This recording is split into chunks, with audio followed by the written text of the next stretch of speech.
ముఖ్యమంత్రి ముఖ్యంగా అమెరికా పర్యటనకు ఎందుకు వెళ్ళినట్టు ఏం తీసుకురావడానికి పెట్టుబడులని బ్యాగ్లో పెట్టుకొని ఇప్పుడు పార్టీ ఫిరాయింపులు చేసిన ఎమ్మెల్యేలపై అనర్హత వేటు పడుతుందని పెద్ద ఎత్తున ప్రచారం జరుగుతుంది. అనర్హత వేటు పడితే మీ పరిస్థితి ఏంటి? కొంతమందిని వద్దనేటటువంటి వాళ్ళు ఉన్నారు, కొంతమందిని క్యాడర్ వద్దంటున్నటువంటి పరిస్థితి, కొంతమంది పార్టీకి గతంలో చేసినటువంటి కీడు అన్నిటినీ కూడా దృష్టిలో పెట్టుకొని ఎవరు పడితే వాళ్ళు వచ్చేసేస్తాం అనగానే కండువా కప్పి తీసుకునేటటువంటి పరిస్థితులలో ఏం లేం. చచ్చిపోవాలి మొత్తం ఇంటికి పోయి కండువా ఎవరు వాళ్ళు చెప్పింది అట్లా ముఖ్యమంత్రి గారికి ఇట్లా తలుచుకొని ఇంటికి పోయి కండువా నేనేం చెప్తున్నా, ముఖ్యమంత్రి గారు తలుచుకొని నిజంగానే ఇంటికి పోయి కండువా కప్పుకోవాలని గిట్ట ఆయన తలుచుకుంటే ఈ పార్టీకి మెర్జింగ్ అయిపోయేది మన అసెంబ్లీలో. చాలా మంది అభ్యర్థులు ఎదురు చూస్తున్నారు, నిరాహార దీక్షలు ఇంకా కొనసాగుతూ ఉన్నాయి.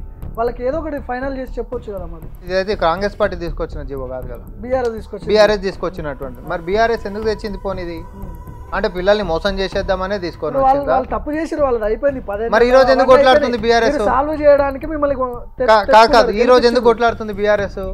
అదే జీవోని నువ్వు రద్దు చేయాలని చెప్పి ఎందుకు కొట్లాడుతుంది? నువ్వు ఎందుకు చేసినావు మరి రద్దు చేసేది ఉంటే? సో అసెంబ్లీలో ఎన్నడూ లేని విధంగా కాంగ్రెస్ పార్టీ నాయకులు ఎందుకు ఇంత బూతు పురాణాలు ప్రజలకు చూపిస్తున్నారు? ఎవరు మొదలు పెట్టింది? లైన్ లోనే మీరు పోతా. గతంలో కేసీఆర్ డైరెక్ట్ మాట్లాడేటోడు, ఆడోళ్ళని పట్టుకొని నీకు సిగ్గుందా అని చెప్పి మాట్లాడిండు. మనం మర్చిపోయినామా? మహిళలను చూడకుండా అగౌరవంగా మాట్లాడుతున్నారు. వాడోడు కాంగ్రెస్ పార్టీ నాయకులు, మా ఎమ్మెల్యేలు, లేకపోతే మా ముఖ్యమంత్రి గారు, లేకపోతే ఉప ముఖ్యమంత్రి, మా మంత్రివర్గం ఎవరైనా సెషన్స్లో ఎవరన్నా మహిళలకు సంబంధించి కించపరిచి మాట్లాడినటువంటి వ్యాఖ్యందో నేను ఒడుతుంటే కవితా ఇంద్రారెడ్డి గారు పక్కనున్న వెనకాలన్న అక్క మొత్తం ముంచిపోతుంది అది అంటున్నారు. అక్కని నమ్ముకుంటే జూబ్లీ హిల్స్ బస్ స్టాండ్ అన్నాడు.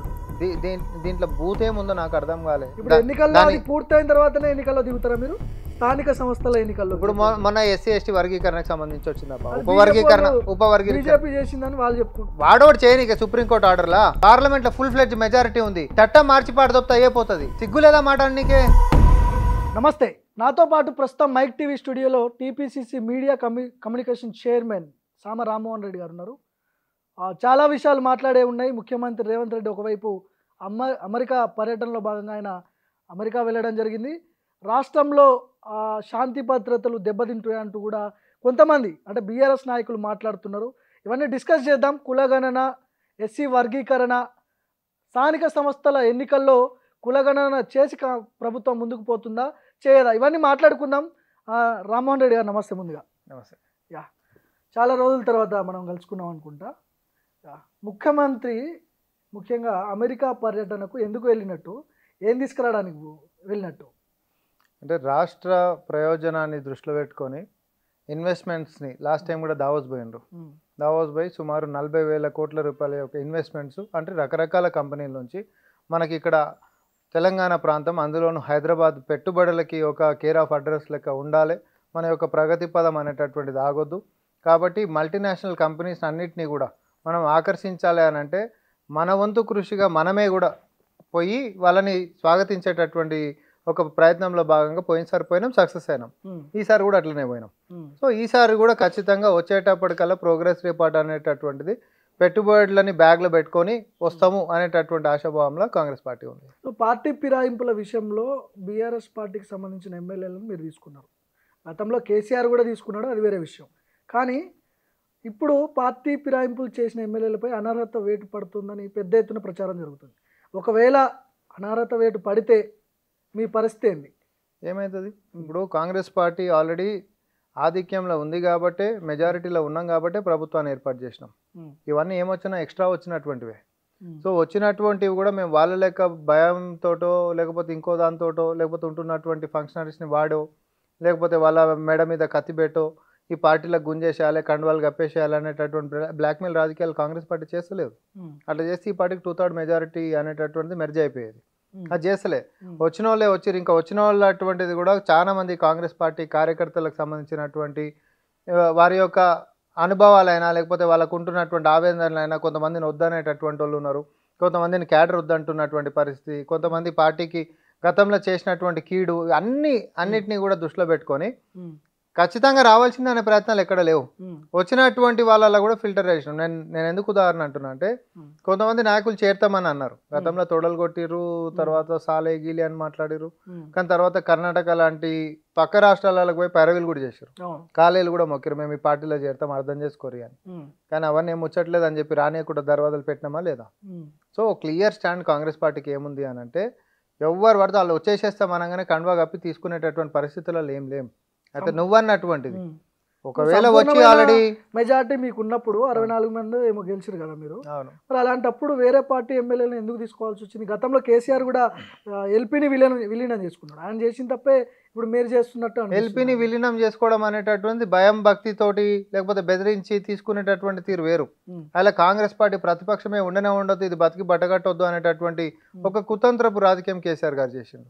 కానీ కాంగ్రెస్ పార్టీ అట్లా ఏం చేస్తలేదు, ప్రతిపక్షం చచ్చిపోవాలి, మొత్తం ఇంటికి పోయి కండ ఎవరాలు చెప్పింది అట్లా ముఖ్యమంత్రి గారు గిట్ట తలుచుకొని.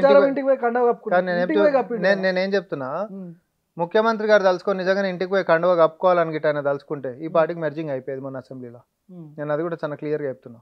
అట్లాంటివి ఏం లేవు, అట్లాంటి అనుమానాలు వద్దు. కాంగ్రెస్ పార్టీకి ఫుల్ ఫ్లెడ్జ్ మెజారిటీ ఉంది. ఈ ప్రభుత్వాన్ని 5 సంవత్సరాలు ప్రజల ఆశీర్వాదంతో ఇంకో 5 సంవత్సరాలు ఎక్కడ జరిపేటటువంటి పరిస్థితి ఏం లేదు. ఈ యొక్క పరిపాలన వ్యవస్థ ఎట్లుంది అనేటటువంటిది కూడా గత ఈ 7 నెలల సంది జనాలు కూడా చూస్తూనే ఉన్నారు. కాబట్టి సంక్షేమాల విషయమైనా, కమిట్మెంట్ కొలువుల విషయమైనా, లేకపోతే అభివృద్ధి విషయమైనా, లేకపోతే ఏ పారదర్శకమైనటువంటి పరిపాలన వ్యవస్థలైనా, అందుబాటులో ఉండేటటువంటి నాయకత్వమైనా అన్నిట్లలో కూడా మాకు డిస్టింక్షన్ మార్కులు ప్రజలు ఇస్తుండ్రు. సరే, కొంతమంది యూట్యూబ్ ఛానల్స్ని లాస్ట్ టైం కేటీఆర్ అన్నాడు కదా, 100 మెడికల్ కాలేజీలు కట్టిన దానికంటే 100 యూట్యూబ్ ఛానల్ పెట్టుకుంటే చాలా పవర్ఫుల్గా ఉంటాం మనం అని చెప్పి దాన్ని నమ్ముకుంటూ పాపం అదే దాని మీదకించే గట్టి ప్రయత్నంగా పెట్టుబడులు మొత్తం కూడా గత 10 ఏళ్ళు దోసుకుతిన్నటువంటివి దాన్ని రీరౌట్ చేసుకుంటా, ఈ ఛానళ్ళలో పెట్టించుకుంటా, జీతాలు ఇప్పించుకుంటా, వీళ్ళు ఇచ్చినటువంటి లైన్లని చదివించుకుంటా ఈ ప్రభుత్వం మీద బురద చల్లేటటువంటి ప్రతిపక్షంలో కూర్చున్నటువంటి వాళ్ళు చేస్తున్న ప్రయత్నాలు వాటిని ప్రజలే పక్కకు తంతా ఉన్నారు. ఇప్పుడు నిరుద్యోగుల విషయంలో కాంగ్రెస్ పార్టీ చాలా హామీలు ఇచ్చింది గతంలో అసెంబ్లీ ఎన్నికల టైం. అందులో భాగంగానే GO 46 అనేది పెద్ద ఎత్తున చర్చ జరిగింది. లాస్ట్ లోకలైజేషన్ కేసీఆర్ హయాంలో కూడా పెద్ద ఎత్తున చర్చ జరిగింది. ఆ అభ్యర్థులకు మీరు మీ పార్టీకి సంబంధించిన నాయకులు, ప్రస్తుత మంత్రులు కూడా హామీ ఇచ్చారు, ఖచ్చితంగా రద్దు చేస్తామని చెప్పారు. అధికారం వచ్చి 7 నెలలు దాటిపోయింది, కనీసం వాళ్ళని పట్టించుకునే నాదుడే లేడు. రీసెంట్గా వాళ్ళు ప్రజా దర్బార్ దగ్గర కూడా కూర్చొని నిరసన వ్యక్తం చేసినా కూడా ఎవరు పట్టించుకోలేదు. ఏంటి అసలు ఏం జరుగుతుంది? ఒకటి ఖచ్చితంగా చెప్తా భార్గవ్, ఎన్నికల కంటే ముంగట GO 46 అంశం మీద నేను కూడా ఉండే రిప్రజెంటేషన్స్ కాంగ్రెస్ పార్టీ తీసుకుంది. దాన్ని పరిశీలించి ఆ సుప్రీంకోర్టు గైడ్ లైన్స్ మీదకి వచ్చినటువంటిది దాన్ని మనం ప్రాక్టికల్గా ఇంప్లిమెంటేషన్ చేద్దామా అని అంటే అసలు ఇది సాధ్యాలని మళ్ళీ కూడా పరిశీలించాలనేటటువంటి ఉద్దేశంతో అది మా మేనిఫెస్టోలో కూడా పెట్టలేదు. మీరు అది గమనించుంటే మేనిఫెస్టోలో లేదు, అది మా మేనిఫెస్టో ఎందుకు పెట్టలే? నో మేము మేనిఫెస్టోలో పెట్టిన మొత్తం కూడా సాధ్యాలు, సాధ్యమా అసాధ్యమా అనేటటువంటి అంశాలతో ఉండి ఏం కాదు ఇది కొంచెం కష్టపడితే సాధ్యమవుతుంది అనుకున్నవన్నీ కూడా పెట్టినాం. 6 గ్యారంటీలు ఏదైతే అసలు అమలు కానటువంటి హామీలు అన్నారు, వారంటీలే లేనటువంటి గ్యారంటీలు అన్నారు, ఇవి ఎట్లా సాధ్యమవుతాయి అని అన్నారు. ఆయన కూడా మేము కొన్ని పెట్టినాం. ఎందుకంటే మనం ఒక ఎక్స్ట్రా ఎఫర్ట్ గిట్ట ఈ ప్రభుత్వం పెట్టి ఇట్లా తీసుకుంటే చేసుకొని పోయి రుణమాఫీ ఎట్లా సాధ్యం అవుతుంది అండి అన్నాడా లేదా? గతంలో చాలా లొసుగులు ఉన్నాయంట. ఇప్పుడు ఇక 100 దోలాడొచ్చు నేను చెప్తున్నా కదా. రేషన్ కార్డు ఉన్నా కూడా కొంతమంది రుణమాఫీ కాలేదంట, చాలా మంది బాధితులు. నేనేమంటున్నా, రేషన్ కార్డు తోటి రైతుల రుణాలు ఇయ్యరు, పాస్బుక్లు తోటి ఇస్తారు. ఆ పాస్బుక్లలో కూడా గోల్డ్ లోన్లు తీసుకుంటూ ఇయ్యరు. గోల్డ్ లోన్లు లేనటువంటి వాళ్ళు కేవలము రైతుకు సంబంధించినటువంటి రుణం తీసుకుంటేనే వస్తుంది. అందులో కూడా కట్ ఆఫ్ డేట్లు ఉన్నాయి. కట్ ఆఫ్ డేట్కు ఉంటున్నటువంటి పరిమితులు ఉంటున్నటువంటి వాళ్ళకి రుణాలు మాఫీ అవుతాయి. ఇవన్నీ కండిషన్స్ గత ప్రభుత్వం ఏదైతే రైతుని డిఫైన్ చేస్తూ పెట్టినటువంటి ఉండేనో సేమ్ కండిషన్సే ఈరోజు. ఎట్లాంటి మార్పులు లేవు. గతంలో రైతు అయినోడు ఈరోజు కూడా రైతే. ఇప్పుడు ఎన్నికల సమయంలో హామీలు ఇచ్చేటప్పుడు ఈ కండిషన్స్ మాత్రం మెన్షన్ చేయరు, ఇన్స్ట్రక్షన్స్ ఎలాంటివి చెప్పరు, ఏవి నోటి మాట ద్వారా చెప్పేస్తారు. రుణాలు అవును రుణమాఫీ చేస్తామని అంటే నీ పర్సనల్ లోన్ కూడా ఉంటుంది, నీ హోమ్ లోన్ కూడా ఉంటుంది, లేకపోతే నీది గోల్డ్ లోన్ కూడా ఉంటుంది, లేకపోతే మార్టిగేజ్ లోన్ ఉంటుంది, ఇంకో కొలెటరల్ పెడతావు, అన్ని రుణాలు మాఫీ చేస్తామని చెప్పలేదు కదా. రైతులకి రుణాలు మాఫీ చేస్తామని చెప్పినాము, రైతు రుణమాఫీ చేస్తామని చెప్పినాము. రైతు రుణమాఫీ కదా చేసింది. ఇంకోటి రైతు రుణము మాఫీ అనేటటువంటి గతంలో బీఆర్ఎస్ మేము అంతా చేసేసినాం అనేటటువంటి ఆ కాగితంలో వాళ్ళు ఇచ్చినటువంటి డెఫినేషన్ మీదకించి మనం చేసినాం. మనమేం ఎక్స్ట్రా దాన్ని కొర్రీలు పెట్టలే, ఎక్స్ట్రా కండిషన్స్ పెట్టలే, దాన్ని ఏం ఫిల్టర్ చేయలే, తక్కువ చేయాలి జనాలు అనేటటువంటి కుట్రలు కాంగ్రెస్ పార్టీ ఏం పనలే. ఈ ప్రభుత్వము పారదర్శకంగా పాతప్పుడు ఏం కండిషన్లు ఉండనో ఈసారి కూడా అవే కండిషన్. కట్ ఆఫ్ డేట్లు గతంలో కూడా ఉండే, కట్ ఆఫ్ డేట్లు ఇప్పుడు కూడా ఉంటాయి, రేపు పొద్దున మళ్ళీ పెడితే కూడా ఉంటాయి. సో రైతులు అనేటటువంటిది డిఫైన్ చేసుకున్నాము. అది ఎన్ని ఎకరాలు ఇన్ని ఎకరాల వాళ్ళకే రైతు రుణమాఫీ చేస్తామని గిట్ట మనం అన్నామా? 2 లక్షల వరకు చేస్తామని అన్నాం. 2 లక్షల పైన ఉంటున్నటువంటి, సపోజ్ నీకే ఉంది భార్గవ్ పాస్బుక్, నీకు 2,30,000 ఉంది అనుకో, నువ్వు 30,000 కట్టేసేసుకోవాలి, 2 లక్షలు మాఫీ అవుతుంది. సింపుల్. సపోజ్ ఒకటే కుటుంబంలో రేషన్ కార్డ్ అనేది పెద్ద పంచాయత్ తెచ్చారు, దాన్ని ముఖ్యమంత్రి గారు మరుసటి రోజే దాని మీద చాలా క్లారిటీ ఇచ్చిండ్రు. మీరు ఎట్లాంటి అనుమానాలు పడాల్సినటువంటి అవసరం లేదు, అందరికి అవుతుంది అని అన్నాడు. అయితే చాలా వరకు కూడా ఎక్కువ శాతం మంది చిన్న సన్నకారు రైతులే ఉన్నోళ్ళు. ఒకటే కుటుంబంలో 3కి పాస్బుక్లు ఉన్నాయి భార్గవ్. 3కి పాస్బుక్లు ఉంటున్నప్పుడు తండ్రి పేరు మీద ఒక 50,000 ఉంది అనుకుందాం, ఒక అన్న పేరు మీద ఒక 60,000 ఉంది అనుకుందాము, లేకపోతే బిడ్డ పేరు మీద ఇంకొక 50,000 ఉంది అనుకుందాం. 1,60,000 ఉంది మొత్తం ఈ ఫ్యామిలీ యూనిట్ లా. ఫస్ట్ బిడ్డది మాఫీ అయిపోతుంది, తర్వాత ఇమీడియట్ వీళ్ళది కూడా అవుతుంది. ఎందుకంటే ఫస్ట్ అందరు స్లాబ్ 1 lakh లోపల ఉంటున్న వాళ్ళది కాబట్టి, తర్వాత 1.5 lakh వాళ్ళది పెట్టినాం, తర్వాత 2 lakhs వరకు August 15th కల్లా పెట్టినాం. దీంట్లో ఏం అనుమానాలు ఉన్నాయి? సో ప్రతిపక్షాలు ఏం చేస్తున్నాయి అనంటే తెలియని ఒక గందరగోళాన్ని క్రియేట్ చేసేసి, ఇక చూసిరా మనకు కాలే, కొంతమంది కాలే, సుమారు 17,000 చిల్లర మందికి కాలే. ఎందుకంటే బ్యాంక్ అకౌంట్ నంబర్స్ కొంతమంది పెట్టేటటువంటి దాంట్లో తప్పులు పడేసరికి మంత్రి గారు కూర్చొని ప్రెస్ మీట్లో మరుసటి రోజు క్లారిటీ ఇచ్చిండు, ఇంతమందికి టెక్నికల్ రీజన్ తోటి పడలే, వీళ్ళందరూ కూడా క్రెడిట్ కాబోతున్నాయి, మీరు ఎట్లాంటిది భయభ్రాంతులకు గురి కావాల్సినటువంటి అవసరం లేదని. గిసొంటిది ఏ రోజన్నా గత ప్రభుత్వంలో కూర్చొని క్లారిటీ ఇచ్చేటటువంటి మంత్రులు ఉండేనా? అసలు పొయ్యి అడిగేటటువంటి స్వేచ్ఛా స్వాతంత్రాలు ఉంటుండేనా? ఇవన్నీ ఒక్కొక్కటిగా తీసుకొని వస్తుంటే ఖచ్చితంగా మాట్లాడదాం. అయితే రాష్ట్రంలో శాంతి భద్రతలు దెబ్బతింటున్నాయని కూడా కేటీఆర్ ట్వీట్ చేసిండు, హరీష్ రావు ట్వీట్ చేసిండు. తాజాగా నిన్న అంటే గత కొన్ని రోజుల క్రితం జరిగినటువంటి 28/30న జరిగినటువంటి సంఘటన, షాద్నగర్లో ఒక దళిత మహిళపై పోలీసుల దాష్టికం, ఒక రేంజ్లో ఆమెపై 3rd degree ప్రయోగించారు.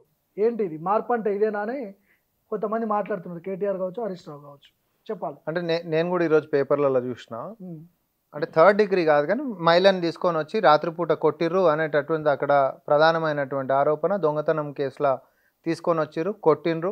తర్వాత కొన్ని ఎట్లా అనంటే beyond rules and limits, police వాళ్ళు అన్నీ అతిక్రమించి చేసినటువంటి వాటి కిందకి ఆ మహిళమని ఆరోపిస్తున్నటువంటి తీరు ఏవైతుందో ఫస్టే ఆడుంటున్నటువంటి డిఐని ఏమంటారు ట్రాన్స్ఫర్ చేసిండ్రు. తర్వాత దాని మీద విచారణకి అవినాష్ మంత్రి గారు విచారణకు ఆదేశించారు. దాని మీద ఏది జరిగినా కూడా ప్రజల ముందుకు వస్తుంది. రూల్స్ని అతిక్రమించిన ఏ పోలీస్ అధికారిని కూడా వదిలిపెట్టేటటువంటి ప్రసక్తి లేదు. ట్రాన్స్ఫర్ చేసుడు ఎందుకు, విధుల నుంచి తప్పిస్తే అయిపోయేది కదా. అంటే అట్లా మనం అనుకోవడం కాదుగా, ఏది నిజం ఏది. ఇన్స్పెక్టర్ రామిరెడ్డి ఆయన ఎంత దారుణంగా వివరించాడు అంటే నేను ఒకటే ఒక మహిళపై ఆమెకి ఒక మగవాళ్ళ చెడ్డీ వేసి ఇక్కడికి చాలా దారుణంగా కొట్టారని ఆమె చెప్తున్నారు.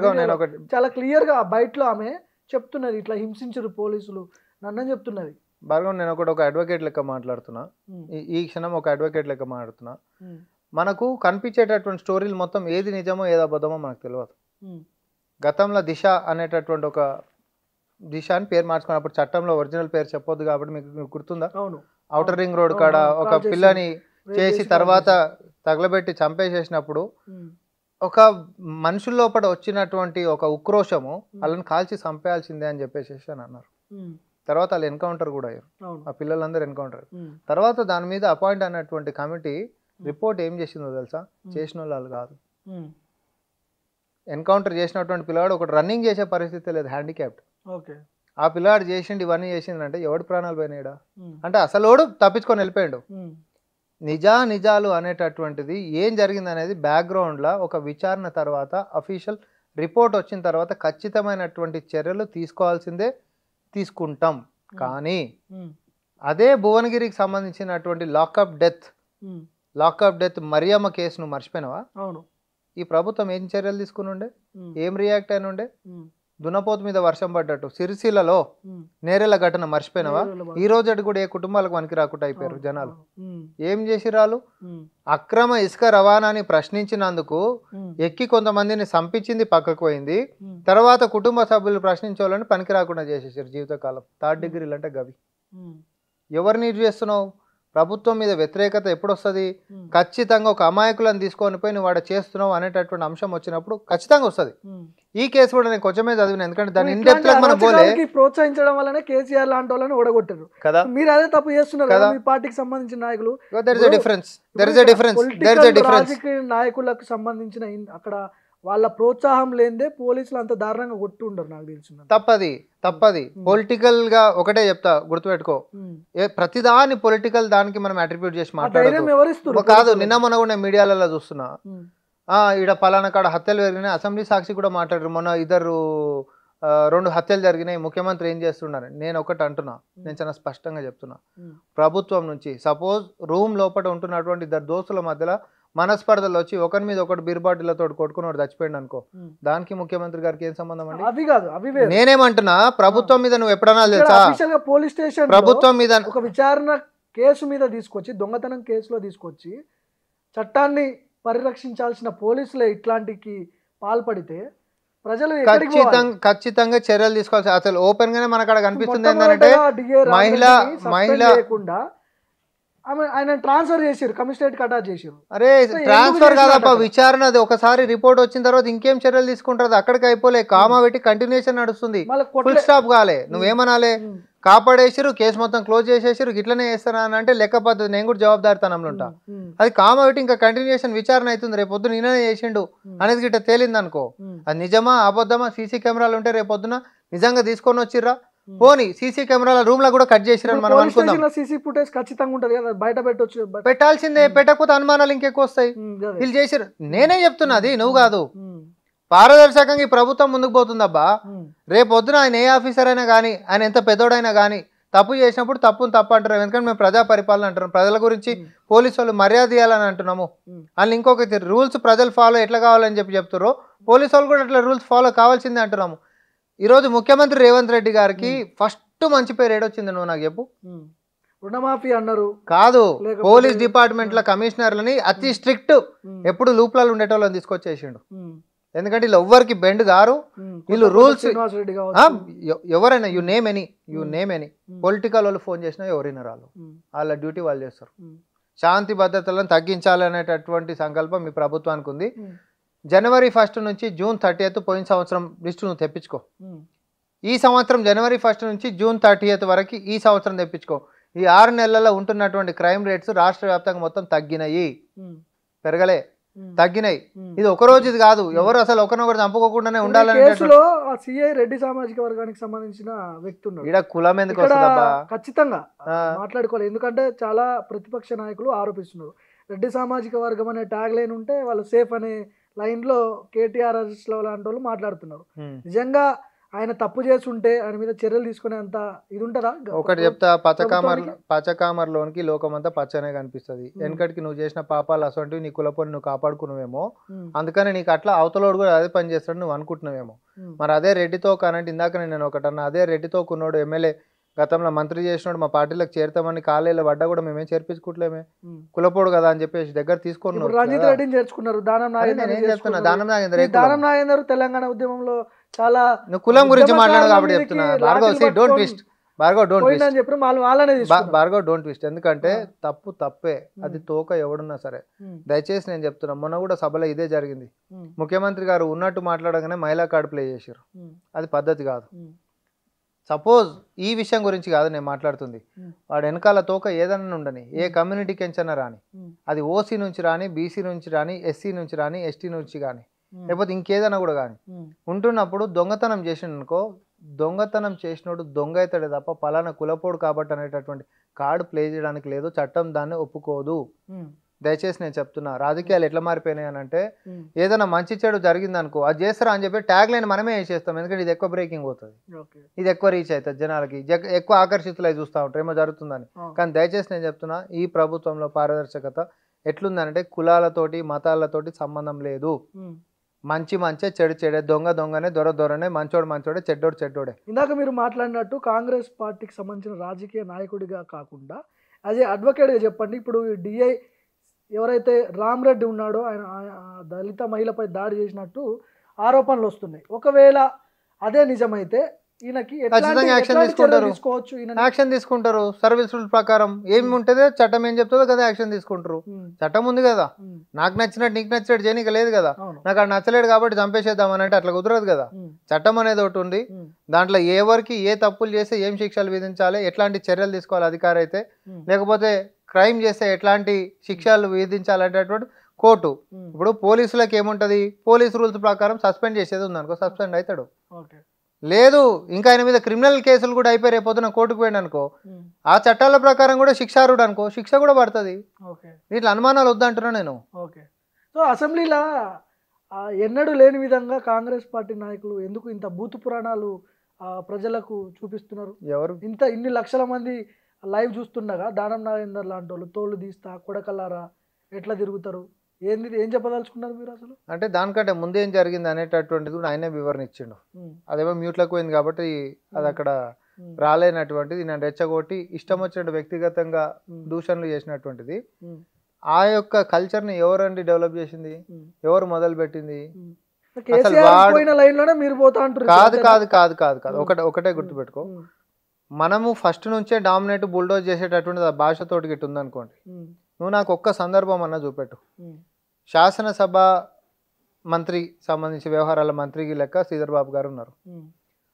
త్రూఅవుట్ టోటల్ సెషన్ అవతలోడు ఎంత బీపీ పెంచుకొని చించుకొని మొత్తం గాయ చేసినా, బూతులు మాట్లాడి ఇంకోటి చేసినా, చిన్న పెద్ద తేడా లేకుండా వ్యవహరించినా శ్రీధర్ బాబు గారి నోట్లకించి కనీసం ఒక్క పదం ఏదైనా బూత్ వెళ్ళిందా? లేకపోతే బట్టి విక్రమార్క గారిని తీసుకోండి, బట్టి విక్రమార్క గారి నోట్లకించి ఏమైనా ఒక బూత్ వెళ్ళింది? వాళ్ళు కీలకమైన పదవుల్లో ఎవరైనా కాదు, గతంలో కేసీఆర్ డైరెక్ట్ మాట్లాడేటోడు, ఆడోళ్ళని పట్టుకొని నీకు సిగ్గుందా అని చెప్పి మాట్లాడిండు. మనం మర్చిపోయినామా? అది బహిరంగ సభల్లో, అసెంబ్లీలో. అరే నేను అసెంబ్లీలో ఇంకా అంతకంటే ఏమో ఇంకా గలీజ్గా తిట్టిండు కదా, ఇంకా గలీజ్ మాటలు మాట్లాడిండు కదా, ఏదో చిన్నగా చేసేసి అసలు ఈ లోడు పనికిరాను మరుగుజ్జులు అని చెప్పి మాట్లాడిందేడా. సో నువ్వు ఈరోజు సూక్తులు చెప్తా, నేను నీతులు చెప్తా, తర్వాత సభ ఎట్లా నడవాలి అనేటటువంటిది ఈరోజు ప్రజలు చూసిర్రు. నిమిషాలలోనే చేతులు దులుపుకొని చట్టాలు పాస్ అయిపోయినాయని చెప్పి చప్పట్లు కొట్టుకొని వెళ్ళిపోయినా మీకు 17 గంటల పాటు సభను రన్ చేయించుకుంటా పారదర్శకంగా చర్చ, ప్రతి చర్చ అందరు పార్టీలు కూడా మాట్లాడేటటువంటి అవకాశం ప్రజాస్వామ్యబద్ధంగా ఇస్తున్నటువంటి కాంగ్రెస్ పార్టీకి చాలా తేడా ఉంది. ఈరోజు నడిచినాయి సభలు అట్లా అంత రాత్రిపూట దాకా కూర్చొని కేటీఆర్ అన్నాడు, మీరు కూర్చోబెడుతురు ఇంత లేట్ అని, కూర్చునేటటువంటి అలవాటే లేకపోయా, మీరు ప్రజల సమస్యల గురించి ప్రశ్నించినటువంటిది లేకపోయా, లేకపోతే ప్రజల గురించి పాటు పడినటువంటిది లేకపోయా, ప్రతిపక్షాలని ఉండనిచ్చినటువంటి అవకాశమే లేకపోయా. మహిళలను కూడా చూడకుండా అగౌరవంగా మాట్లాడుతున్నారంట అసెంబ్లీలో. ఎవరు? అది మీరు చెప్పాలి. ఇప్పుడు నేను నిన్నే అడుగుతున్నా, ఇప్పుడు కాంగ్రెస్ పార్టీ నాయకులు, మా ఎమ్మెల్యేలు, లేకపోతే మా ముఖ్యమంత్రి గారు, లేకపోతే ఉప ముఖ్యమంత్రి, మా మంత్రివర్గం ఎవరైనా సెషన్స్ లో ఎవరన్నా మహిళలకు సంబంధించి కించపరిచి మాట్లాడినటువంటి వ్యాఖ్యందో నేను చెప్పు. సబితా ఇంద్రారెడ్డి గారు పక్కనున్న వెనకాలన్న అక్క మొత్తం ముంచిపోతుంది అది అని అంటున్నాడు. అక్కని నమ్ముకుంటే జూబ్లీ హిల్స్ బస్ స్టాండ్ అన్నాడు. దీంట్లో బూత్ ఏముందో నాకు అర్థం కాలేదు. ఎందుకంటే ఆడ కేటీఆర్ గారు మాట్లాడుతుంటే వెనకాలకించి అందిస్తున్నటువంటి తీరుని చాలాసేపటి నుంచి గమనిస్తున్నటువంటిది ఏదైతే ఉందో. ఎందుకంటే గతంలో ఇక్కడ కూడా తమ్మునికి సలహాలు ఇచ్చింది కానీ నడి సముద్రంలో వదిలిపెట్టి పోయింది అనేటటువంటిది, అది కూడా సభలో రాలే. ఫస్ట్ చర్చ సబితా ఇంద్రారెడ్డి గారు తీసిరు కాబట్టి ముఖ్యమంత్రి గారు దాని యొక్క కంటిన్యూషన్ చేయవలసి వచ్చింది. ఆమె చెప్పింది బ్యాక్గ్రౌండ్ అసలు ఏం జరిగింది, తమ్ముని నేనే తీసుకొచ్చింది ఈ పార్టీలకి, ఈరోజు నావల్ నీ స్థాయికి వచ్చిండి ఇవన్నీ చెప్పింది. నిజమే, నువ్వు తీసుకొచ్చింది నిజమే, కానీ నువ్వు తీసుకొచ్చి నమ్మక ద్రోహం చేసి వెనుపోటు బోడి చేసి అవతల పార్టీలకు పోయి వ్యతిరేక ప్రచారం ఇమీడియట్ గా చేసింది నాకు గుర్తు చేసిండు కదా. నువ్వు ఎంట నిలబడి ఈ రోజే నిజంగానే రాఖీ కట్టిన అక్క లెక్క నువ్వు తోడ పుట్టిన దాని నిలబడి నీ ఎదుగుదల నేను భాగస్వామ్యం అంటే ఈరోజు నా పక్కనే మంత్రి లెక్క మా అక్క ఉండేది అని చెప్పి అన్నాడు. దీంట్లో బూత్ ఏముంది, లేకపోతే దీంట్లో కించపరిచినట్టు ఏముంది? తెలంగాణ సర్వసభ్య సమాజానికి కాదు యావత్ ప్రపంచానికి కూడా ఇక్కడ బూతులు లేవు. జరిగిన వాస్తవాన్ని మాట్లాడిన దానికి మహిళా కార్డును ప్లే చేసి చేస్తామనంటే తప్పు. కానీ అదే వాళ్ళ శాసనసభ్యులే మహిళలకు సంబంధించి గతంలో బహిరంగ సభలలో కేసీఆర్ ఎట్లా మాట్లాడతాడు, ఫస్ట్ 5 సంవత్సరాలు ఒక మహిళా మంత్రికి కూడా, ఒక మహిళకు కూడా మంత్రి అయినటువంటి వాళ్ళు ఈరోజు నీతులు సూక్తులు మాట్లాడుతుంటే, తర్వాత గవర్నర్ గారిని పట్టుకొని ఎంత గలీజ్ మాట అన్నారో నీకు తెలుసు నాకు తెలుసు. వీళ్ళు వచ్చి ఈరోజు సూక్తులు నీతులు అంటే ఎట్లా భార్గవ్, ఇది పద్ధతి కాదంటారు. రైట్. అసెంబ్లీ ఎన్నికల టైంలో కావచ్చు రాహుల్ గాంధీ స్వయాన చెప్పిండు 42% బీసీలకు కులగణన చేసే ఖచ్చితంగా ఎన్నికలకు పోవాల్సి ఉంటుందని చెప్పిండు. సో స్థానిక సంస్థల ఎన్నికలు వస్తున్నాయి, కులగణన ఎక్కడి వరకు వచ్చిందని బీసీ సంఘాలన్నీ అడుగుతున్నాయి. కులగణన చేస్తారా? మొత్తం రాష్ట్రం మొత్తం రెడ్ల పార్టీ లాగా ఇట్లనే ఉంటుందా? ఎక్కడ రెడ్ల పార్టీ ఉంది నాకు అర్థం కాదు. ఎట్లా రెడ్ల పార్టీ? ముఖ్యమంత్రి ఎవరికి రెడ్ల పార్టీ? మంత్రులు, సిపిఆర్ఓలు, కార్పొరేషన్ చైర్మన్లు, ఎమ్మెల్యేలు వీళ్ళంతా ఆల్మోస్ట్ రెడ్లే ఉన్నారు. అందరు ఆల్మోస్ట్ అని ఎట్లా నేస్తావు? ఉత్తగానే ఎట్లా మనం గాలి కంటే ఎట్లా అందరికి అన్నిట్లల్లా పోలీస్ అందరికి అధికారులు కావచ్చు, సివిల్ అధికారులు కావచ్చు, మొత్తం ఈ ట్యాగ్ లైన్ ఉన్న వాళ్ళు ఎక్కువ కనిపిస్తున్నారు కదా. ఇప్పుడు నేను ఒకటి చెప్తా, ట్యాగ్ లైన్ అనేటటువంటిది నువ్వు నేను అనుకొని మనం అనుకున్నాం అనుకో, మొత్తం ఇదే అని కూడా మనం అనుకోవచ్చు. లేదు బీసీల పక్షపాతి కాంగ్రెస్ పార్టీ అని చెప్పి మనం అనుకున్నాం అనుకో, కులగణన ఎందుకు గత ప్రభుత్వం కనీసం దాన్ని సహకరించలే? దానికి ఫర్ ఎందుకు లేదు? మనం దానికి ఫర్ ఉన్నాం, దానికి కట్టుబడి ఉన్నాం అని కూడా చెప్పినాం. దాని ప్రణాళిక కూడా మొదలైంది. ఓకే, ఇప్పుడు ఎన్నికల్లో పూర్తయిన తర్వాతనే ఎన్నికల్లో దిగుతారా మీరు? స్థానిక సంస్థల ఎన్నికల్లో ఇప్పుడు మొన్న ఎస్సీ ఎస్టీ వర్గీకరణకు సంబంధించి వచ్చిందబ్బా, ఉపవర్గీకరణ బీజేపీ చేసిందని వాళ్ళు చెప్పుకుంటారు. వాడోడు చేసేటోడు, సంబంధం అంటారు బీజేపీ వాడు చేసేనీకే. సుప్రీంకోర్టు ఇచ్చినటువంటిది, రాజ్యాంగ ధర్మాసనం ఇచ్చినటువంటిది వాడికే సంబంధం. వాడోడు చేయనీకే సుప్రీంకోర్టు ఆర్డర్లా? సుప్రీంకోర్టు ఆర్డర్ వాడదా? వాడికి రాసిండా బీజేపీ వాడి గిట్ట? వానికి ఏం సంబంధము? సుప్రీంకోర్టు కదా ఇచ్చింది. దాని మీద కొట్లాడినటువంటిది ఎవరు? కాంగ్రెస్ పార్టీ కొట్లాడింది. అడ్వకేట్లు ఎవరు? అడున్న తెలంగాణకి జీడికి వచ్చిన తర్వాత కూడా ఈరోజు కొట్లాడిపించింది సల్మాన్ ఖుర్షీద్ని, కపిల్ సిబ్బల్ లాంటి వాళ్ళని పెట్టి కొట్లాడిపించింది కూడా కాంగ్రెస్ పార్టీ వచ్చిన తర్వాత కొట్లాడింది. బీజేపీ రోల్ ఏముంది? సిగ్గుండాల మాట మాట్లాడనీకే. నీకు నిజంగానే సబ్ కేటగరైజేషన్ మీద గిట్ట చిత్తశుద్ధి ఉంటే కోర్టు జడ్జిమెంట్కి వెయిట్ చేయాల్సిన అవసరం లే. పార్లమెంట్లో ఫుల్ ఫ్లెడ్జ్ మెజారిటీ ఉంది, చట్టం మార్చి పాడదొప్తా అయిపోతుంది. సిగ్గు లేదా మాట్లాడనీకే? నువ్వు చట్టం మార్చేయచ్చు, నీ చేతిలో అధికారం ఉంది, నువ్వు అది మార్చలే. సుప్రీంకోర్టు వీళ్ళకి ఇష్టం లేనటువంటి పని చేసింది కాబట్టి ఈరోజు వచ్చి ఆ కండువ వేసేసుకొని ఫోటోల కాడ ఫోజులు ఇచ్చి ఇక మేమే చేసేసినాం అని అంటు. నువ్వు చేసేటోను అయితే కోర్టు జడ్జిమెంట్ దాకా ఆగవు, చట్ట సవరణ చేసి పడేసేస్తావు. చట్ట సవరణ ఓడాపిండు. ఇప్పుడు బీసీలకు సంబంధించింది కూడా బీజేపీని ఓడాపుతుండు. ఇప్పుడు మందకృష్ణ మాదిగ లాంటి వాళ్ళు కూడా ప్రధానమంత్రికి, బీజేపీ కీలక నాయకులకి ధన్యవాదాలు చెప్తున్నారు. ఎందుకు? వాళ్ళ పాత్ర లేకపోతే. నేను ఒకటి చెప్తా, పెటిషనర్ లెక్క ఉండడం మనం వేరు, సబ్ కేటగరైజేషన్ జరగాలనేటటువంటి అంశం వేరు. ఇది ఏదైతే జరిగిందో దాంట్లో మందకృష్ణ మాదిగ గారు ముందు నుంచి కొట్లాడినటువంటిది నిజం. ఇది ఎవరు మాట్లాడకపోయినా ఆయన స్టాండ్ ఒకటే ఆ విషయంలో.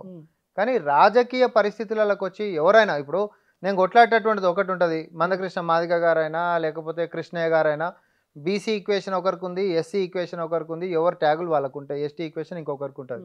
కానీ వీళ్ళు ఏదో ఒక పార్టీ తోటి లేకపోతే వారి యొక్క రాజకీయాల గురించి లేకపోతే భవిష్యత్తు గురించి ఆలోచన చేసుకొని పోయేటోళ్ళు ఉంటారు కదా. ఉండరా? మరి అసొంటప్పుడు ఆలోచనలో భాగంగా గతంలో బీజేపీని తిట్టినటువంటి వ్యక్తి ఈరోజు బీజేపీ తోటి సేల్ అవుతుంటే, పొద్దున బెడిచి కొట్టింది అనుకో మళ్ళీ కాంగ్రెస్ తోటి సేల్ అవుతాడేమో. ఈ రాజకీయ సముద్రంలో నువ్వు ఎవరు ఈడనే అనేటటువంటిది ఎట్లా చెప్తావు భార్గవ్? అదనే వ్యక్తిగతం అంటున్నా నేను. కానీ దీంట్లో బీజేపీ కాంట్రిబ్యూషన్ ముందు 0. నేను చెప్తున్నా, చట్టం మార్చే అవకాశం వాళ్ళకుండే, వాళ్ళు మార్చలేదు. అది కోర్టు నుంచి వచ్చింది. దాంట్లో కొట్లాడినటువంటి దాంట్లో మాత్రం కాంగ్రెస్ పార్టీ ఫస్ట్ నుంచి ఒకటే స్టాండ్ మీద ఉంది. ఇంకొకటి మన ముఖ్యమంత్రి గారు అసెంబ్లీ సాక్షిగా మొదటిగా చెప్పేసిండు, అవకాశం ఉంటే మొన్న ఇచ్చినటువంటి నోటిఫికేషన్లలో కూడా ఈ సబ్ కేటగరైజేషన్ని మేము ఇంప్లిమెంట్ చేస్తాము అని అన్నాడు. రేపు పొద్దున స్థానిక ఎన్నికలు కూడా రాబోతున్నాయి. స్థానిక ఎన్నికలు కూడా మరి దీపావళి తర్వాత వచ్చేటటువంటి అవకాశాలు కనిపిస్తున్నాయి. కాబట్టి అంతలోపే కూడా వీటికి కూడా ప్రాధాన్యతను ఇస్తూ అది కనిపించేటట్టు విధంగానే ప్రభుత్వం ముందుకు పోతుందని నేను అనుకుంటున్నాను. ఇప్పుడు మీ పార్టీకి సంబంధించిన ఎమ్మెల్సీ తీన్మార్ మల్లన్న గారు ఖచ్చితంగా కులగణన చేసిన తర్వాతనే స్థానిక సంస్థల ఎన్నికలకు వెళ్ళాలి, లేదంటే ఇక్కడ ఒక యుద్ధ వాతావరణం చూస్తారు మీరు అందరూ అని కూడా మీ పార్టీకి సంబంధించిన ఎమ్మెల్సీ మీకు అంటే యుద్ధ వాతావరణం ఇవన్నీ నేను తినలేదు. మరి అది ఎక్కడ తాజ్ కృష్ణాలో నిర్వహించినటువంటి ఒక బీసీ ఆత్మీయ సమ్మేళనం ఎమ్మెల్సీ అయిన తర్వాత అంటే ఏమో మరి నేను ఆ లైన్ మిస్ అయినట్టున్నా సంహవ్. కానీ ఒకటి, కాంగ్రెస్ పార్టీ ఏం చేస్తుంది అనేటటువంటిది చాలా స్పష్టంగా ఉంటుంది. కాంగ్రెస్ పార్టీ అంటే ఒక సమూహం, ఇది ఓన్లీ ఒక కులం కాదు, అన్ని కులాలను కూడా, కులాలనే కాదు ఉపకులాలకు కూడా ఆ యొక్క ఫలాలు పోవాలనేటటువంటి చిత్తశుద్ధితోటే బీసీ కులగణన అనేటటువంటిది ఈడపుట్టినటువంటి నినాదం కాదు, ఆడబుట్టినటువంటి. రాహుల్ గాంధీ ఏమో రాజ్యాంగాన్ని పట్టుకొని తిరుగుతాడు, దేశవ్యాప్తంగా బీసీలకు న్యాయం జరగాలి, 42% కులగణన జరగాలని చెప్తాను. కానీ ఇక్కడ ఇట్లా లేదు కదా పరిస్థితి రాష్ట్రంలో. అరే నేను ఏమంటున్నా, దానికి ఫరే ఉన్నాం. ఇంప్లిమెంటేషన్ గురించి ఎమ్మెల్యే టికెట్లు ఎంతమందికి ఇచ్చిర్రు, ఎంపీ టికెట్లు ఎంతమందికి ఇచ్చిర్రు? 60 నుంచి 70% మంది నీకు అగ్ర కాదు మీరే భార్గవ్ ఉన్నారు కదా. భార్గవ్ ఒకటి చెప్తా. ఆ. ఇప్పుడు మేము దానికి కట్టుబడి ఉన్నామని కాంగ్రెస్ పార్టీకి అని నేను చెప్తున్నా. ఉమ్, బీసీ అని చెప్పి నేను కూడా బీసీనే అని చెప్పి స్వయం ప్రకటిత బీసీ అయినటువంటి నరేంద్ర మోడీ గారు కూడా ఉన్నారు కదా. ఉమ్, ఓ చట్టమే చేస్తే అయిపోతుంది కదా అబ్బా. ఉమ్. పైన పార్లమెంట్లో ఫుల్ ఫ్లెడ్జ్ మెజారిటీ సచ్చినట్టు అందరు వినాల్సిందే. ఉమ్, ఈ కొట్లాటలు ఎందుకు చెప్పు, ఉమ్, చట్టమే చేస్తే అయిపోతుంది కదా. ఉమ్, ఏ రాజ్యాంగ సవరణ అయినా ఒక నిర్ణయం అయినా ఒక చరిత్రాత్మకమైనటువంటి ఎట్లాంటి తీర్పులైనా కూడా అంటే నిర్ణయాలు ఉమ్, చట్టసభలలో చేసుకోనీకనే కదా ఉన్నది. ఉమ్. నువ్వు ఎందుకు చేస్తలేవు అబ్బా? బీజేపీని ఎందుకు అడుగుతలేం మనం? ఉమ్. ఇదే క్వశ్చన్ ఎందుకు అడుగుతలేం? చేస్తున్నటువంటి ఇప్పుడు మనకు కాంగ్రెస్ అవకాశం పార్టీనే ఉంది పదే కదా. పదే ఒకటి చెప్తా. ఇప్పుడు మనకు అవకాశం ఉంది, మీ ప్రభుత్వం ఉంది. ఇప్పుడు మీ చూడు మీ సుప్రీంకోర్టు పాలకులు చెప్పింది, ఉన్నారు. సుప్రీంకోర్టు మీరు చెప్పింది. మీరు క్రియేట్ చేసుకోవడానికి ఎంతసేపు, టికెట్లు ఇవ్వడానికి ఎంతసేపు, బీసీలను తీసుకురావడానికి ఎంతసేపు? అరే దానికి నేనేమంటున్నా, ప్రధానమంత్రి బీజేపీ అవసరం లేదు కదా, కేంద్ర ప్రభుత్వం ఎందుకు? ఇప్పుడు నువ్వు చూడు 3 పార్లమెంటు సీట్లలో కూడా అట్లంటే మందకృష్ణ మాదిగ గారు కొట్లాడుతున్నారు అని చెప్పి నరేంద్ర మోడీ గారి యొక్క ఛాతి మీద తలకాయ పెట్టిండు, కడుపులో తలకాయ పెట్టిండు. ఉమ్, తర్వాత మొత్తం కూడా సార్ మేము అవుట్ రైట్ మీకు సపోర్ట్ చేస్తున్నాం అన్నారు. ఉమ్, కానీ తెలంగాణ సమాజము చైతన్యమైనటువంటి సమాజం. ఉమ్, ఓకే, ఉమ్, ఈరోజు ముందుండి నడిపిస్తున్నటువంటి మనిషి పోరాటంలో ఏం అది లేదు. ఉమ్. కానీ దాంట్లో ఒకవేళ రాజకీయానికి సంబంధించినట్టు ఏదన్నా అనుకో అది కూడా చాలా తొందరగా పసిగడతారు. ఓకే. 3కి 3 పార్లమెంట్ సీట్లు కాంగ్రెస్ పార్టీ గెలిచింది. ఉమ్, ఇవన్నీ జరిగిన తర్వాతనే చెప్తున్నాను నేను. ఉమ్, అవునా? ఉమ్, జరిగినటువంటి అన్ని విషయాలలో కూడా ఈరోజు ఎస్సీ ఎస్టీ బీసీ మైనారిటీలకు సంబంధించినటువంటి సంక్షేమాలు జరగాలి అని అంటే, ఉమ్, రేపొద్దున అందరితో పాటు మేము కూడా సమానం కావాలి అని అంటే, మాకు కూడా ఫలాలు అందాలి అని అంటే, అది రిజర్వేషన్స్ విషయమైనా ఉమ్, లేకపోతే రేపొద్దున భాగస్వామ్యమైనా ఏ అంశాలైనా కూడా మెరిట్కి సంబంధించినటువంటి అంశాలను కూడా అన్నిటినీ కలిపిపోవాలంటే కాంగ్రెస్ పార్టీ ఉంటుంది. ఎందుకంటే కొట్లాట మేమే చేస్తున్నాం. ఉమ్, అధికారంలోకి మేము వస్తే పార్లమెంట్లో చట్టాలు కూడా మేమే చేసేటోళ్ళం. కానీ మేము అధికారంలోకి పైన రాలే. ఉమ్, రాహుల్ గాంధీ గారు అన్నారు కదా అని అంటే మేము అధికారంలోకి వచ్చినాక మేము ఇది గిట్ట పైన చేయకపోతే మేము ఈ మాట అడగాలి భార్గవ్. ఉమ్, కానీ మనం అధికారంలోకి ఇట్లా రాలే. కానీ మేము ఈ రోజు కూడా అంటున్నాం ఉమ్, అంతెందుకు పొలిటికల్ డిఫెక్షన్స్కి సంబంధించి కూడా మేము వ్యతిరేకమే. ఉమ్, మరి రాహుల్ గాంధీ గారు చెప్పారు, నువ్వన్నా అడుగుతలేవు, నేనే చెప్తున్నది. ఉమ్, ఉమ్, రాజకీయ నాయకులని ఈ పొలిటికల్ డిఫెక్షన్స్కి సంబంధించి మనం వ్యతిరేకమని రాహుల్ గాంధీ గారు అన్నారు. ఇమీడియట్గా ఇంకొకరు అడుగుతారు, మరి ఈ రాష్ట్రంలో మీరు కూడా ఎందుకు తీసుకుంటారు అని. ఉమ్, అరే మన కాడికి వచ్చి మీ ఎంబడి సేల్ అవుతామని అంటున్నాం. వాళ్ళ యొక్క రాజకీయం వాళ్ళకి ఇంకో ఆల్టర్నేట్ కావాలి, వాళ్ళకి ఇంకొకరు వద్దు. ఉమ్, బీఆర్ఎస్ పార్టీ మునిగిపోతున్నావని వాళ్ళు అనుకుంటున్నారు. ఉమ్, అట్లాంటప్పుడు మన కాడికి వచ్చిండ్రు. రాజకీయంలో చట్టమే గిట్ట మీడ చేసి ఎవరు జాయిన్ కావద్దు అనేది గిట్ట ఉంటే ఉమ్, ఖచ్చితంగా అందరు ఫాలో కావాల్సిందే. ఉమ్, చట్టం మనం లేం గెలవలే, ఉమ్, చట్టం చేసేటోళ్ళం. అప్పుడు నువ్వు అడిగేది ఉండే, నువ్వు చట్టం పైన అధికారంలోకి వచ్చినా కూడా చట్టం ఎందుకు చేయలేదు, మీరు చేయాలి కదా రామ్మోహన్ రెడ్డి గారు అని చెప్పి నువ్వు అడగాలి. ఉమ్, అప్పుడు నేను కూడా జవాబుదారితనంలో ఉంటా. ఓకే. కానీ ఇక్కడ నేను గిట్ట వద్దన్నాను అనుకో క్యాండిడేట్ని, ఇంకో దిక్కు తర్వాత కనిపిస్తూనే ఉండే ఈ తొలపక్క రరణ్ రెడ్డి కారు పెట్టేసుకొని. ఉమ్, రాజకీయంలో ఉమ్, నేను ఉంటున్నటువంటి నిర్ణయాలకి కట్టుబడి నేను అధికారంలోకి వస్తే నేను చేస్తా. ఉమ్, 6 గ్యారంటీలు అన్న కష్టమో నష్టమో అయానో భయానో అది ఏదైనా చేస్తున్నాం. వాటిని ఆచరణ చేసేటటువంటి దిశగానే మేము ముందుకు పోతున్నాం. ఇప్పుడు బడ్జెట్లో విద్యా వైద్యానికి ఎక్కువ ప్రాధాన్యత ఇవ్వాలి. విద్యకి 7% కేటాయించినట్టున్నారు మీరు. అసలు రాష్ట్రంలో విద్యా వైద్య కదా ప్రధానంగా సమస్యలు, ఈ 2 సమస్యలు తీరిస్తే అయిపోతుంది. కానీ ఉచిత బస్సు ఎవరికి కావాలి, లేకపోతే ఇంకోటి ఎవరికి కావాలి. సో తీసుకునేటోళ్ళు తీసుకుండొచ్చు, ఉపయోగపడుతుండొచ్చు. కానీ విద్యా వైద్యానికి ఎక్కువ ఇంపార్టెన్స్ ఇవ్వాలి కదా అంటున్నాను నేను. విద్యా వైద్యానికి ప్రాధాన్యత అత్యధికంగా ఉంది కాబట్టి మొన్న తీసుకున్నటువంటి నువ్వు బడ్జెట్లో చూడు, ఉమ్, ఈరోజు ఫస్ట్ ఆఫ్ ఆల్ పిల్లలకి చదువు నాణ్యంగా అందాలనంటే టీచర్లలో ఉండేటటువంటి పంచాయతీలు తీసేయాలి. ఉమ్, దశాబ్దాల నుంచి కొనసాగుతూ వస్తున్నటువంటి ట్రాన్స్ఫర్లు ప్రమోషన్లకు సంబంధించినటువంటి జటిలమైనటువంటి సమస్యని పరిష్కరించింది కాంగ్రెస్ పార్టీయే. ఉమ్, మనం 30,000 మందితోటి మీటింగ్ పెడితే స్వచ్ఛందంగా ఉమ్, అందరు రండి, ఎవరికైతే మంచిగా అనిపించింది అంటే మొత్తం వచ్చి రాష్ట్రం అంతా ఉమ్, వచ్చిండ్రా లేదా? ఉమ్, ఈరోజు పాఠశాలలని పటిష్టం చేయనీకే మారుమూల పడి మూసేసినటువంటి గత పాలకుల నుంచి ఈరోజు మళ్ళీ తిరిగి వాటిని రెనోవేట్ చేసుకొని మళ్ళీ ఓపెన్ చేసుకొని తర్వాత టీచర్లను పెట్టుకొని మొన్న డిఎస్సి కూడా పోస్ట్పోన్ ఎందుకు చేయలే మనం? మారుమూల ప్రాంతాల పిల్లలకి ఈరోజు విద్యా సంవత్సరం దూరం అయిపోతుంది, ముచ్చటే లేదనేటటువంటి ఒక చిత్తశుద్ధే కదా. ఇప్పుడు డిఎస్సి విషయంలో కూడా మాట తప్పిరు కదా. ఎట్టదా మెగా డిఎస్సి అన్నారు, 5,000 పోస్టులు వేసారు. ఏపీలో ఎన్ని వచ్చినాయి మెగా డిఎస్సి అంటే? తెలంగాణ జనాభా ఎంత, తెలంగాణలో పడ్డటువంటి డిఎస్సి పోస్టులు ఎంత? ఏపీ మెగా డిఎస్సి అని అంటే నేను ఒకటి చెప్పాలనా? నేను ఒకటి చెప్తా. ప్రతిపక్షంలో ఉన్నప్పుడు 22,000 ఖాళీలు 25,000 ఖాళీలు ఉన్నాయని మీరే చెప్పారు. అధికారంలోకి వచ్చిన తర్వాత 5,000 పోస్టులు వేసారు. ఆల్రెడీ 6,000 పెంచినాం. 6,000 పెంచిన 11,000 వేసినాం. అదే మళ్ళీ 11,000 అనొద్దు. ఆ. ఆల్రెడీ కేసీఆర్ హయాంలో 5,500 వేసిరు వాళ్ళు. అవును మీరు వచ్చి ఇంకొక 6,000 దానికి ప్లస్ చేసి అవును 11,000 వేసినామని చెప్తున్నారు. అంటే కాదు 5,000 వేసినా అది ఇచ్చేటోడు కాదు కదా, ఉమ్, ఎప్పుడు ఖాళీలు ఉన్నాయి అంటాడు, కానీ ఇచ్చినటువంటి ముఖం లేకుండే కదా. ఉమ్, ఎప్పుడు ఇచ్చినుండే 2017 ఉమ్, మన లాస్ట్ టైంకి సంబంధించినటువంటి ఇప్పటిదానికి ఉంటున్నటువంటిది ఎప్పటి నుంచి ఎప్పటికుండే. ఉమ్, గ్రూప్ 1 ఎన్నిసార్లు అయింది, ఉమ్, గ్రూప్ 1 ఎన్ని కొలువులు ఇచ్చినావు 10 ఏళ్ళలో. ఉమ్, ఉంటాయి ఖాళీలు, ఇచ్చేటటువంటి చిత్తశుద్ధి ఉండొద్దు. ఓకే. ఈ కోర్టులో కేసు ఉందంటాడు, ఆ కోర్టులో కేసు ఉందంటాడు, ఇవి గైడ్ లైన్స్ ఒప్పుట్లేవంటాడు, తర్వాత పారదర్శకంగా పరీక్షలు పెట్టాడు, ప్రశ్న పత్రాల తప్పులు పెడతాడు, మళ్ళీ కోర్టులకు పోయేటట్టు చేస్తాడు. ఉమ్, ఎన్ని చాణక్య నీతులు చేయాలో అన్ని చాణక్య నీతులు చేసి మొత్తం నిరుద్యోగుల నోట్ల మాత్రం మట్టి కొట్టిండు 10 ఏళ్ల సంది. ఇది అవునా కాదా? ఉమ్, ముఖ్యమంత్రి గారు కాంగ్రెస్ ప్రభుత్వం వచ్చిన తర్వాత అసలు వీటి సమస్యలు ఏడున్నాయి? ఇవి రేపు పొద్దున మళ్ళీ మనం నోటిఫికేషన్ ఇచ్చినా మళ్ళీ అవే కేసుల మీద నాంతది కదా. ఓ, అది తేల్పించినాకనే దీని సంగతి ఏందో చూడండి, కోర్టు చెప్తుంది కదా, ఉమ్, వాటి సంగతి చూడండి ఫస్ట్ అని చెప్పి. అది హారిజాంటల్ రిజర్వేషన్స్కి సంబంధించి అయినా లేకపోతే సుప్రీంకోర్టు గైడ్ లైన్స్ ప్రకారము రిజర్వేషన్ రోస్టర్ సిస్టమ్ అనేటటువంటి 1:50 విచ్ క్యాన్ బి ఎక్స్టెండెడ్ అనేటటువంటి కొత్త గైడ్ లైన్స్ని మనము కంప్లై చేసినటువంటి విధానమైన ఇవన్నీ చేసినాకనే నోటిఫికేషన్లు. నేను రివ్యూలో కూర్చుని 2 లక్షల ఉద్యోగాలు ఏడాదిలో అన్నారు. సగం అయిపోయింది ఆల్రెడీ. 7-8 నెలలు గడిచిపోయింది. ఎట్లా సాధ్యమైతే 2 లక్షల ఉద్యోగాలు? ఇగో భారతదేశానికి సహనం ఎక్కువ బా, సంవత్సరానికి 2 కోట్ల అని చెప్పి 10 ఏళ్ళు అయింది వచ్చి సంవత్సరానికి. నేను ఒకటే చెప్తా, నేను ఒకటి చెప్తా, ఇది కూడా అయిపోతుంది, ఇది కూడా అయిపోతుంది. అదెందుకు చచ్చిపోయింది? అధికారంలోనే ఉంది అది, ఇంకా అది ఇంకా అధికారంలోనే ఉంది. అధికారంలో ఉండడం ఇంకా మీరు ఫీల్ అవుతున్నారా? మోడీ లేడా? మోడీ అధికారంలోనే ఉండు కదా, చచ్చిన పాము ఎట్లయితాడు? సంవత్సరానికి 2 కోట్ల ఉద్యోగాలు అన్నాడు, ఇప్పటివరకు ఇచ్చింది ఎంత? 10 లక్షల పైచీలకు ప్రభుత్వంలో ఖాళీలు పడి ఉన్నటువంటి కొలువులు నింప శాతం అయితే లేదు వాళ్ళకి. మేము ఖాళీలను ఎత్తుకుంటాం, మరి జాబ్ క్యాలెండర్ కూడా వేసినామా లేదా? తెలంగాణ వచ్చిన తర్వాత జాబ్ క్యాలెండర్ అనేది అసెంబ్లీ సాక్షి ఏ రోజున వచ్చిందా? కాంగ్రెస్ పార్టీ మాట ఇచ్చింది, వచ్చింది. దాని మీద కూడా రాజకీయం చేస్తుర్రా రోడ్డెక్కి.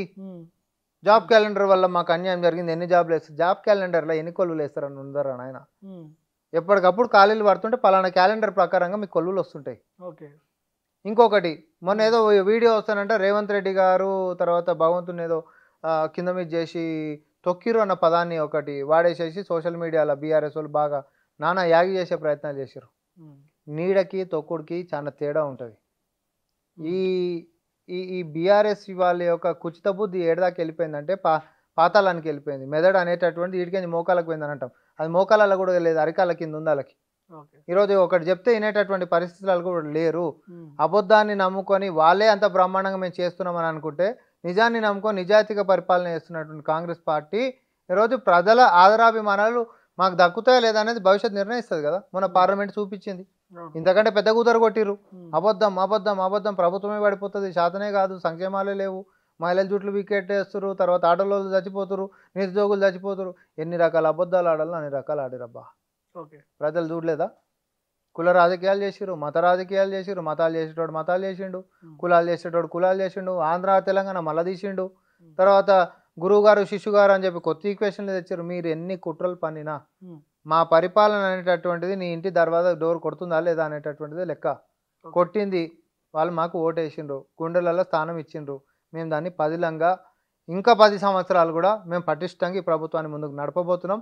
ఇంకా అభ్యున్నతి, ఇంకా అభివృద్ధి, ఇంకా సంక్షేమాలు కూడా ప్రజల్ని క్షేత్రస్థాయిలో ఉంటున్నటువంటి వాళ్ళకి అన్ని ఫలాలు అందించేటటువంటి పారదర్శకమైన పరిపాలనతో మేము ముందుకు సాగుతాం. థ్యాంక్ యూ అండి రామ్మోహన్ రెడ్డి గారు, ధన్యవాదాలు.